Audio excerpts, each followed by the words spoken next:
My name is Paige Sanders, and I am an outreach worker for Mental Health Partners. And today, I want to talk to you about everyday mindfulness for building resilience, which is something that I'm very passionate about because it goes way back from when I was a childhood. I truly had this thought about resilience meaning something way different. And then as I got older, my mind was blown. So we're going to be talking about resilience and everyday mindfulness for building it. First thing I kind of want to talk about is, what is resilience? Resilience is the process of adapting well in the face of adversity, whereas mindfulness is the practice of purposely focusing our attention on the present moment and accepting it without judgment. So I want to talk about resilience and mindfulness and combine them together. And to start with that, I just want to tell you a little childhood story about me and resilience. When I was young, very young, my mom had told me that our family is just a very resilient family, that we can overcome anything if we put our minds to it. So growing up, I mean, she probably told me this when I was 3 years old. And growing up, I thought like, okay, resilience is something that you're born with, and our family has it. So I'll be able to stay resilient through all these stressful situations. But, as I got older, I realized that that is not what resilience is. You have to build on resilience through life, through the experiences that we have in life. And we all have resilience. And the thing is, resilience is just like a muscle. The more you work at it, the stronger it's going to get. Mindfulness can help us build that resilience muscle, because mindfulness lets us stay in the present moment and accept it without judgment. So mindfulness and resilience, they really should be put together, because when you put them together, that's going to help us build our resilience. The more mindfulness things we do or techniques, the stronger our well-being is going to be. Because you need to have a positive, healthy mind in order to overcome these stressful situations in life. So I want to talk a little bit more about mindfulness, because there's two components of mindfulness that are really important in terms of really understanding what it means. Because sometimes when you think about the idea of mindfulness, it's a little abstract. So it's nice to have those concrete terms that can help you understand what it does mean.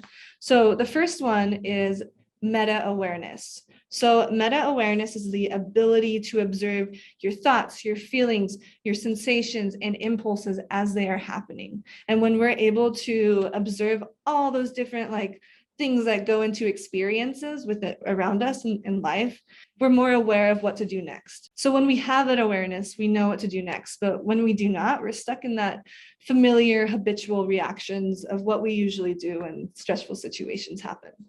So the second component of mindfulness that I want to talk about is our self-narrative. And this one is so important to me because my self-narrative can really get me into some trouble. Our self-narrative is the stories we tell ourselves about ourselves and about people and places and things in our life. And when we have a self-narrative that is impacting us in a way that's inhibiting us from growing because of the things that you're telling yourself about yourself, that's not good. We're not going to be building on that mindfulness and that awareness. So really the idea here is to think to yourself, what is my self-narrative? What am I telling myself? And our self-narrative has something called a self-talk. So how we talk to ourselves, because the stories that we tell ourselves about ourselves and then the self-talk that we say to ourselves in our heads are the foundations for our beliefs outside in the world.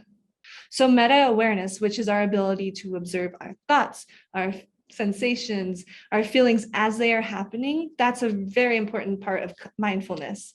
And our self-narrative, those stories that you tell yourself about yourself and others and people and places and things, is another important component of mindfulness as well. And if we can be aware of these two things and understand how they are inhibiting us from growing, we can do something about it and we can help build our resilience.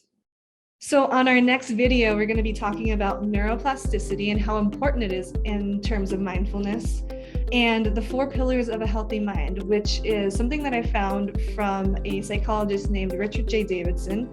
He is the founder of the Center of a Healthy Mind. And I think you're really going to enjoy what we're going to talk about with that stuff. Thank you so much for watching. If you have any comments, questions, please leave a comment below. Also, you can check out our main page, our social media, and also these Zoom events that we have. It's going to be in the description below. Again, thank you so much for watching, and we will be talking about neuroplasticity and the 4 pillars of a healthy mind next.